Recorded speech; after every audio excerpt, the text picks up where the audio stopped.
गांव के किनारे एक पुराना घर था जिसे लोग रहस्यमयी हवेली कहते थे। कोई नहीं जानता था कि इस हवेली में क्या छिपा है।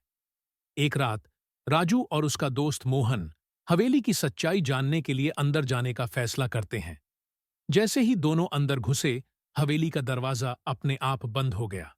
राजू घबराया, पर मोहन ने कहा, डर मत, ये बस हवा होगी। अंदर अंधेरा था और केवल एक पुरानी लालटेन जल रही थी। दोनों ने सोचा, इस घर में तो कोई नहीं रहता, फिर ये जल रही है कैसे? पहले ही मिनट में उन्हें एक बंद दरवाजे के पीछे से किसी के चलने की आवाज सुनाई दी। मोहन ने दरवाजा खोला, पर वहां कोई नहीं था। एक ठंडी हवा का झोंका आया और दोनों ने महसूस किया कि कुछ गलत है। दूसरे मिनट में जब वे सीढ़ियों की ओर बढ़े, तो एक पुरानी घड़ी में अचानक घंटे बजने लगे। पर यह तो आधी रात थी, घड़ी तो रुक चुकी थी। राजू ने धीरे से कहा, कुछ तो गड़बड़ है। तीसरे मिनट में जैसे ही वे ऊपर पहुंचे, उन्हें एक खिड़की पर किसी का चेहरा दिखा। चेहरा तेजी से गायब हो गया।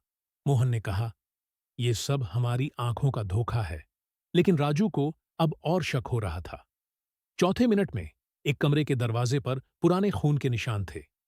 मोहन ने दरवाजा खोला, लेकिन अंदर सिर्फ धूल और मकड़ी के जाले थे। तभी अचानक दरवाजा अपने आप बंद हो गया और दोनों अंदर फंस गए। पांचवें मिनट में हवेली की दीवारों पर लटकती तस्वीरें खुद ब खुद हिलने लगीं। दोनों ने भागने की कोशिश की, लेकिन दरवाजा अब खुल ही नहीं रहा था। छठे मिनट में कमरे के कोने से किसी के सिसकने की आवाज आई। राजू ने कहा, यहां से निकलना होगा। उन्होंने दीवार पर लगी एक पुरानी तस्वीर हटाई, जिसके पीछे एक सीक्रेट दरवाजा था। सातवें मिनट में जैसे ही उन्होंने दरवाजा खोला, एक बुरी आत्मा का प्रकट होना शुरू हुआ। राजू ने हिम्मत करके दरवाजे के पीछे छुपी एक मशाल जलाई और उसके जलते ही आत्मा गायब हो गई। आखिरी मिनट में किसी तरह दरवाजा खुला और दोनों भागकर हवेली से बाहर निकले। हवेली फिर से चुपचाप रहस्यमय अंधेरे में डूब गई।